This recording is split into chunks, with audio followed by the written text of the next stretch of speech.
Koshibe from Open Networking Lab. I'm here and I'm going to talk to you about a project that I'm working on called OpenVirteX. I'm one of the 4 people that were the core developers. That's kind of slowly changing.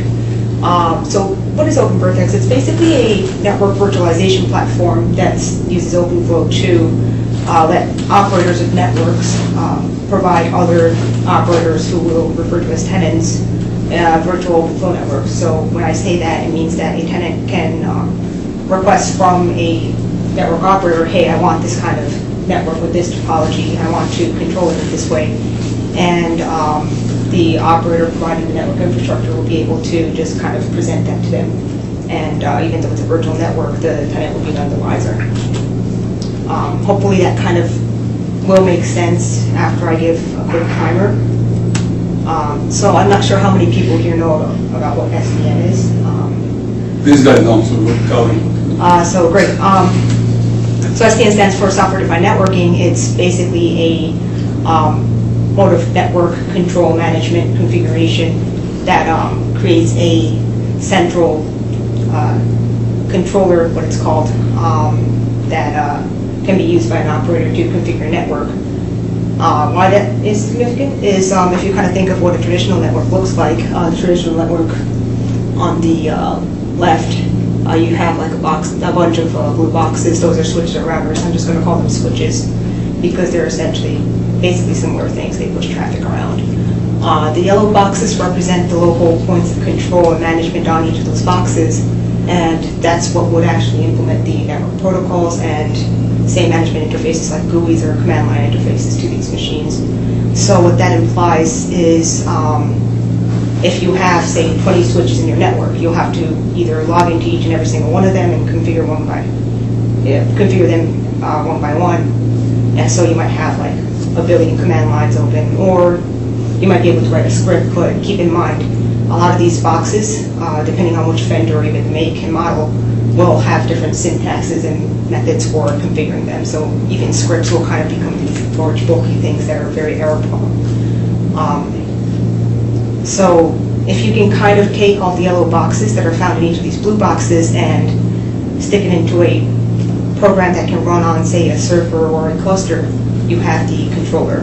Now all it takes to configure a network would be to, say, write a program that defines the overall behavior of the whole network and call that an application, run it on the controller, and it's up to the controller to kind of generate the configurations for each switch automatically. So you no longer have to worry about, okay, this switch is in this part of the network, so it needs to do this, so on and so forth.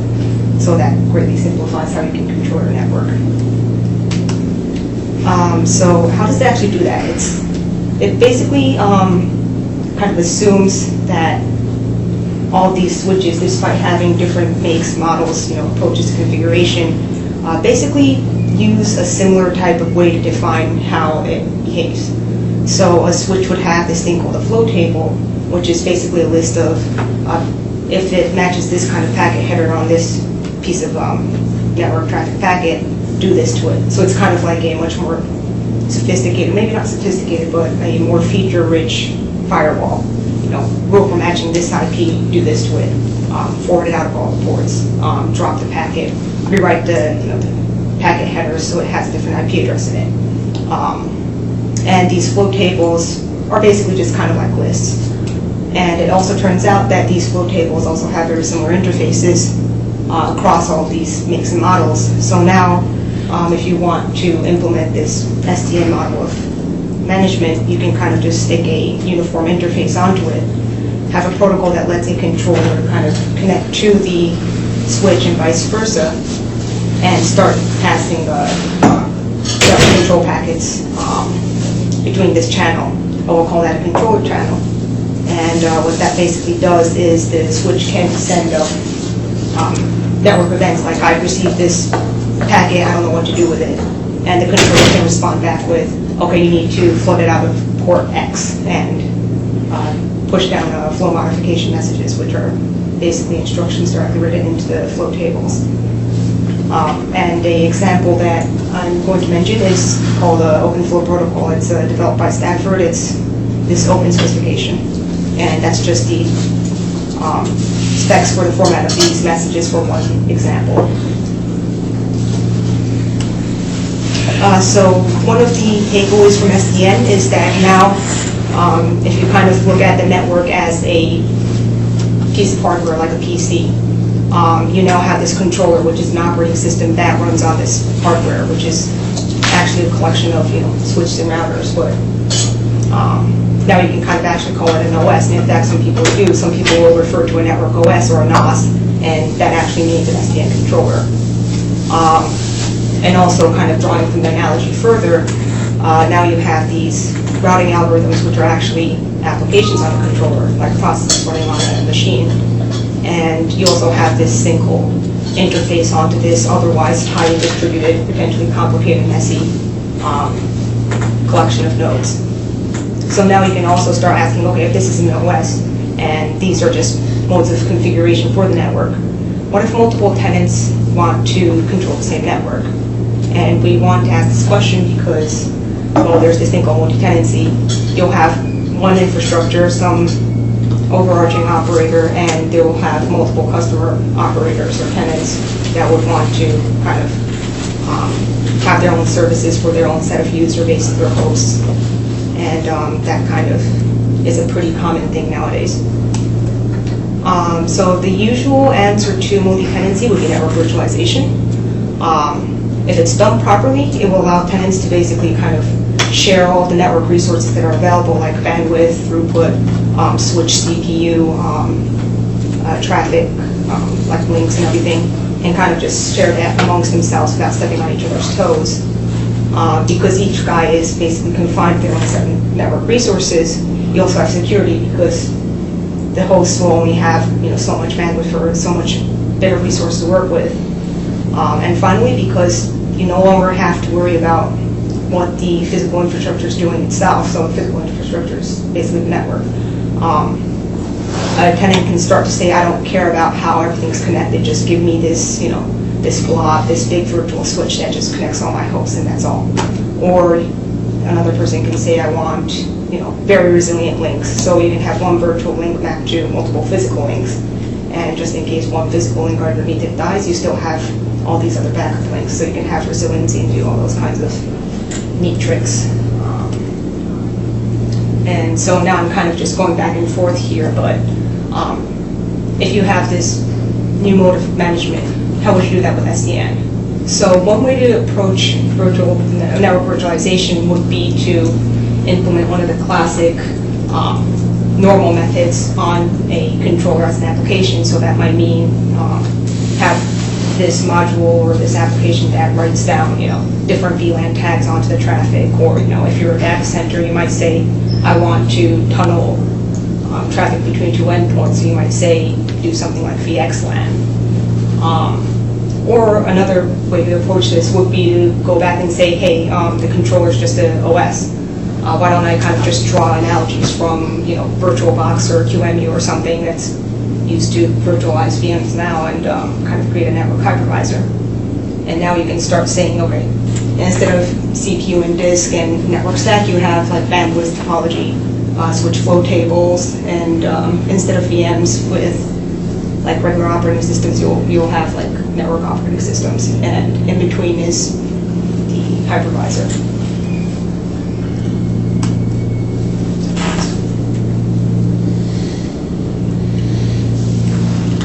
So now we can finally get to OpenVirteX. So what OpenVirteX basically is a hypervisor for OpenFlow networks. And specifically want to emphasize that each of the virtual networks that it presents not only traffic isolating, secure, not fully one-to-one mapped to the physical infrastructure, but it can also be controlled using a network operating system.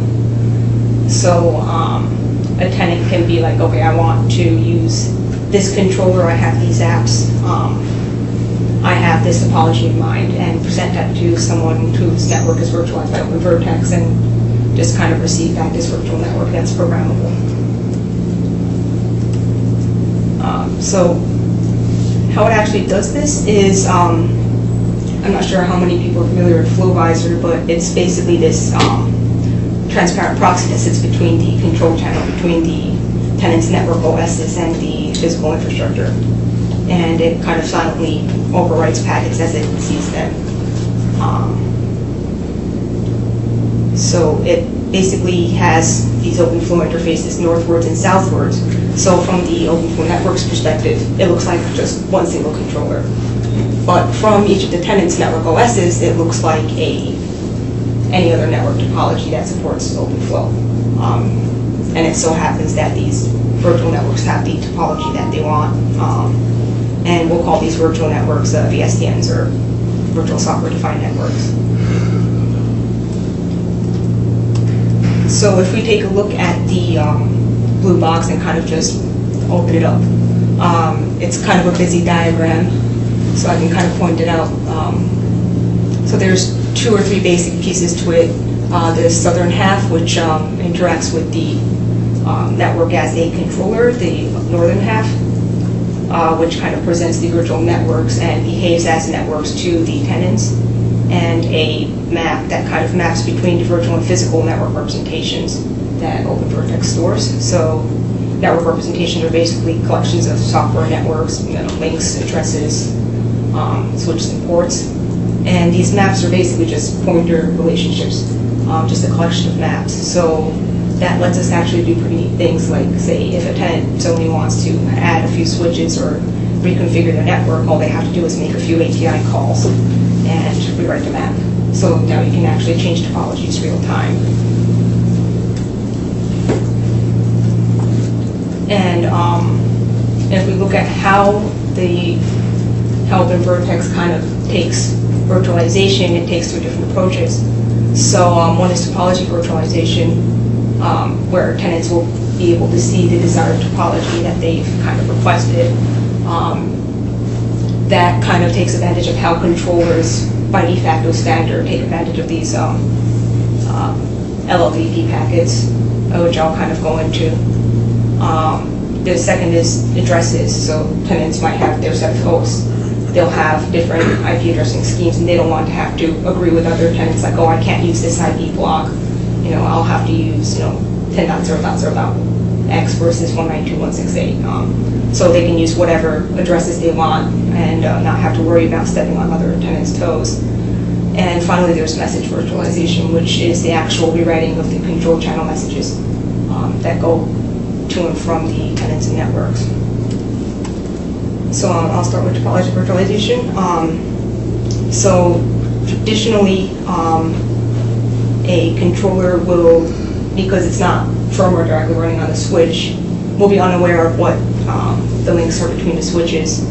It will be able to discover all the switches when they connect to it, but then they'll actually start having the switches send out these LLVP messages, which are basically packets that kind of advertise the switches hardware features or characteristics, and they'll see which packets end up where in order to determine where the links are. So OpenVirteX actually does something similar, and once it sees that all the switches are connected, it will start sending down LLVPs from all the switches that it sees and tries to keep track of which ports it came out of and which ports it ended up in. So it can start building these topology maps for the physical network. And once it's complete, it'll keep pushing down LLVPs once every so often to detect topology changes. So now if we have 2 tenants with their own topologies, these virtual networks will behave in a similar way that the physical network behaved. So if we have network OSs connected to it, if they send down LLVPs, OPX will find, okay, this link is connected to this switch on the other end, transport the LLVPs and push it back up so that the network OS can register these links. So once we have the topology, the tenants can actually start passing network traffic between the hosts. So OpenVirteX maintains this notion of physical IP addresses to virtual IP addresses. Physical IP addresses are what OpenVirteX keeps track of, the tenants will never see. They're all globally unique in the physical network. The virtual IP addresses are what the tenants assign to their hosts. And it can be really anything, they can conflict with other tenants. So what OpenVirteX does is create this notion of an intelligent edge. And push down instructions onto these edge switches, which are directly connected to these hosts, telling them to rewrite virtual IP addresses to physical, and on the other end, vice versa, so that the host and the tenant network OS only sees the virtual addresses. So these physical IP addresses are kind of generated by OpenVirteX on the fly, using, let's say, a unique host ID that encodes which tenant that host belongs to. So it's kind of like this indirect version of network address translation. And finally, for message virtualization, so each switch is first off associated with its own network channel. So each channel is associated with this thing called a thread pool, and all the messages are handled on a per thread basis. So when messages, okay, this one was kind of stolen from a colleague, so it's kind of this default picture. It's easier to explain. So when there's messages coming through OpenVirteX, it'll intercept it, look up how a physical network component maps to a virtual element, and try to retranslate the contents of the control packets. So if, say, a controller sends down push a message out of port A, and port A maps to port X in the physical network, the controller message handler will rewrite that from A to X. And this goes both ways for both switch to controller messages and controller to switch messages. So currently we do have a Java implementation. It's in a very rough state, so it's pre-alpha, it's available. It does have most of the features that we've kind of went over in it. So we can do dynamic SDN configuration. It can do like link and switch resilience. We also have configuration persistence. So if you create, say, 5 billion networks, we can just save that in a database, and once OpenVirteX starts up, you can have it reviewed automatically and just set those networks up. We also do have a API, and on top of which we've built this configuration utility GUI and this thing called a topology embedder. That embedder is basically just this thing that translates a much more human-readable, friendly format into API calls, so it automatically kind of just generates topologies for you instead of having to use this configuration utility line by line, going, okay, this switch maps to this. So we still do have a long ways to go in terms of various other features. So one of the ones that we're working on is being able to interconnect virtual SDNs, and also to have them be able to connect to the internet. There's also a project called OpenCloud, which is like a logical successor from WINLAB and Internet 2. We're aiming to integrate OpenVirteX with the network virtualization facilities for OpenCloud. And finally, we want to really run with the analogy of the network OS as a VM and be able to snapshot and migrate virtual network configurations. So if you have this one great virtual network topology, you can just kind of snapshot it and drop it into another operator's network and have it just run like nothing happened. So we also do have everything kind of just out in the open because we're open source. So if anyone's wondering about, okay, what are the current bugs that we're working on or how the nightly builds are going, they can just check our Jira or Jenkins or Garrett. Yeah, because it's open source, it's basically volunteers are welcome. We have plenty of bugs to be fixed. Ayaka, Yeah. question. The address translation, Yeah. why not QQ? We kind of wanted to leave the VLANs for the tenants to work with. So we're kind of just avoiding chewing up VLAN fields or anything. Because what, I guess there is this notion of this runs on some routable topology, right? Where we're working on the routable topology. But yeah, so right now we were kind of just saying, oh yeah, it's also because OpenFlow 1.0 only, Supports it, okay. yeah, it doesn't support what we exactly want. If we move to a later protocol spec, then we can like say MPLS and have a bunch of nested tags, and that will actually work out much more nicer. So yes, I'm going to kind of actually, oops, I'm not sure what I just did. So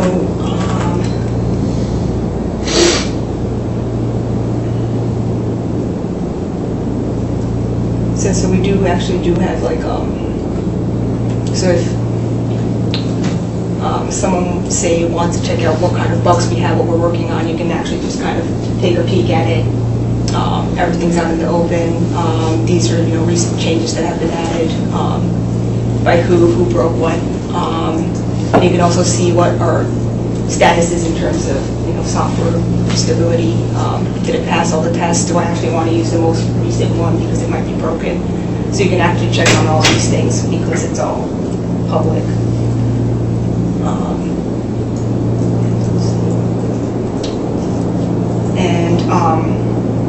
I know demos are bad to do in real time, but I think I'm going to try to attempt it.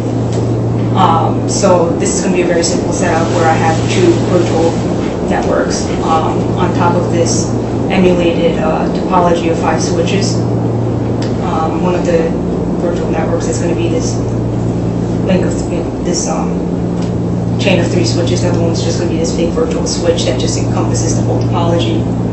And each of the virtual SDNs will have a control called floodlight controlling it.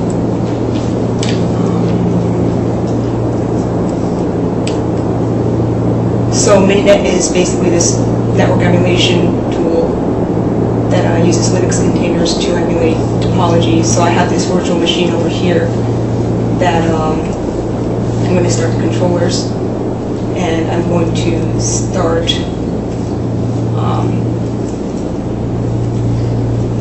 this topology. I should probably try to. Is it visible or is it? Very faintly. Try to. Yeah. Yeah, that's it. That's okay. it. So now I have this Mainnet topology started up. You have all of these hosts connected to it. These are the 5 switches. I should have had an image of the topology ready, but and now I'm going to start up OpenVirteX. I just have this precompiled binary. Now it just found all of the links between those switches, so I can actually now show you if I actually start up the GUI.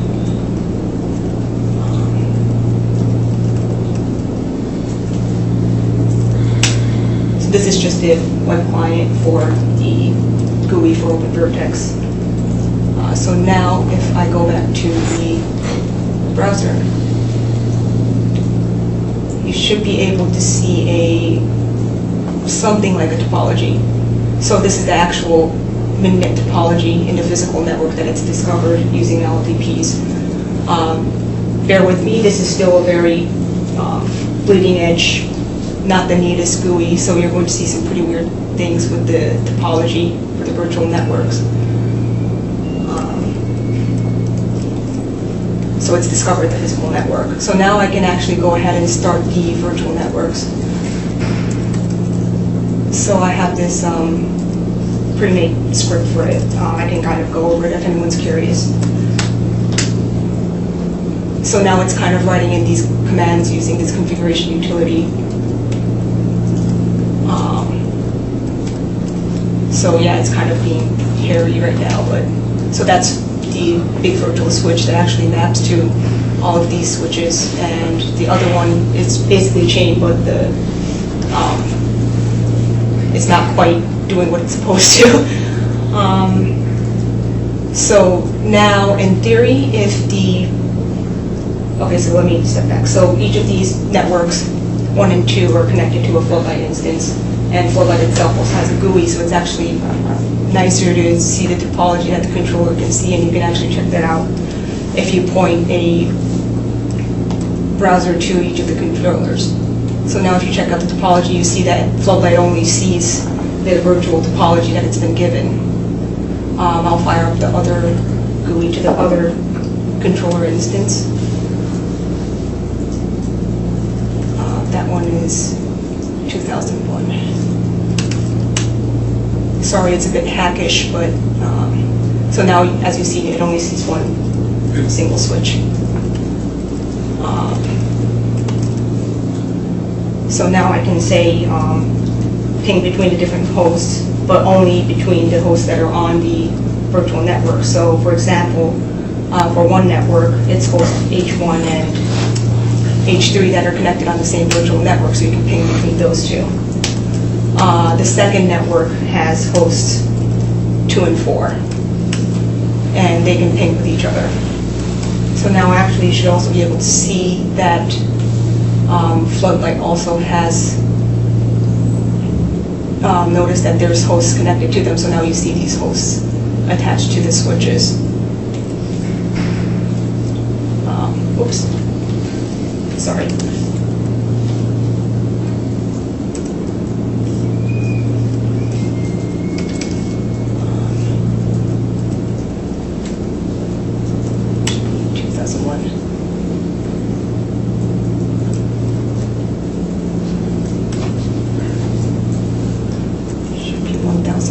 Sorry about that.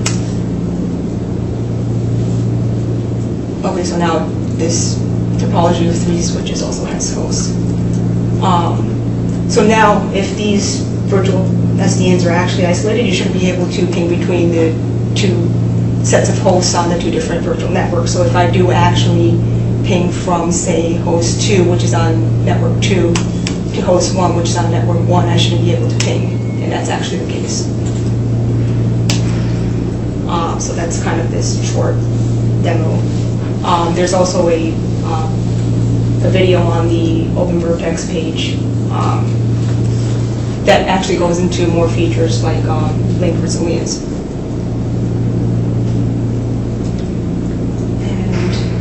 So do you guys have the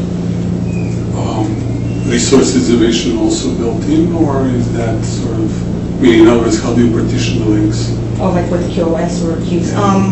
We still haven't gotten to that yet. It's on our long to-do list, but we are eventually planning to kind of build that back in once we actually also support later versions of OpenFlow. So there was some previous work on this by Jennifer's group where they were looking at embedding. There's a classic problem of embedded network capacity. So if you have one and you embed a second and second, what's the optimum way to embed different kinds of topologies on a set of physical nodes? It's an interesting problem. So I'm not sure how much we had collaborated in developing the embedder, but the embedder actually does sort of use this heuristic to map a specified virtual topology onto the physical. So does it look for free nodes, or how does it decide where to start? I'm not fully aware of how it's done. This was developed before I actually joined the project. But was this done manually, for instance, these two methods? Oh, yeah. I can actually show you the script, but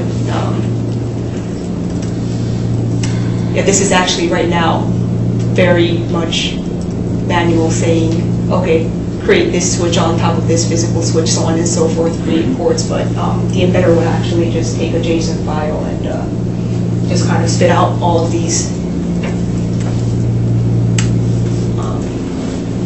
So yeah, that one was all based on manual commands.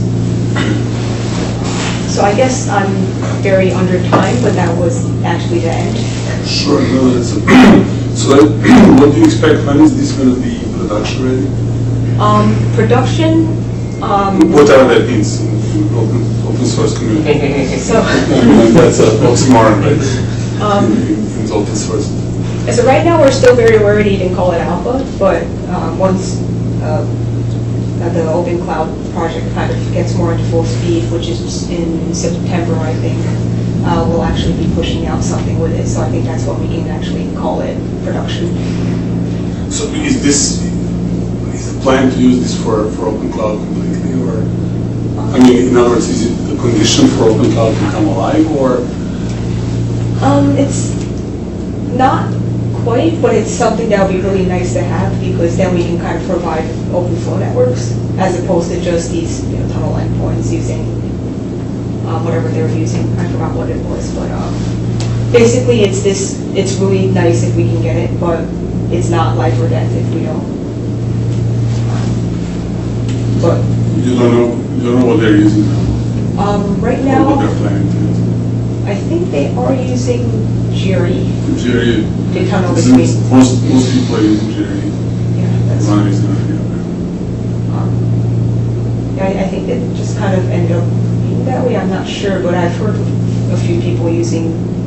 Well, actually, that's in more data centers like VXLAN and like different encapsulation methods, but. Yeah, the default OpenStack model is the GRE. Jerry, everybody's using. And GD2, I think. So G is actually AL2S is not, right? That's full OpenFlow thing. But G is using it. There are quite a few sites who are using Jerry and Q. Okay. Yeah, so yeah, we were kind of iffy about using Q and Q, but we did initially think about using it, and then went, okay, what if we had links on links if we want to, or if a tenant wanted to use Q and Q, how would that work? And that kind of got too hairy for us, so we decided to go, okay, we're just going to salivate the right IP and MAC addresses. So project that way. But you still need so can you do a layer 2? I mean, are you writing layer 2 addresses as well? Or? Just enough for when we actually have traffic. So we have like flow ID and everything kind of encoded into it. So you effectively put a few bytes, replace a few bytes. So how scalable is that? So far, what was the numbers on we were able to outdo FlowLight. So we had a bunch of FlowLight instances kind of connected. We pushed traffic by brute force using cbench, and it was actually holding up to maybe 100 switches with 100 ports all connected. And that was actually saturating FlowLight because it kind of caps at a certain number of threads. So I need to actually try it out with FlowLight without that limitation. But it's basically what we're saying right now is if it kind of chokes up, we'll just add more RAM and computing power, and it should be okay. So yeah, it's still very bleeding edge. But the maps, depending on how many bytes they replace, the maps are going to get fairly. Yeah, so right now we kind of even store virtual flow tables and everything, what it's being mapped to.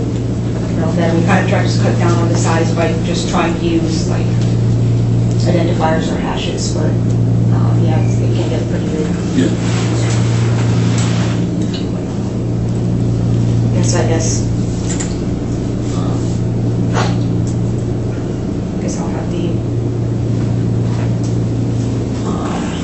uploaded direct questions page, but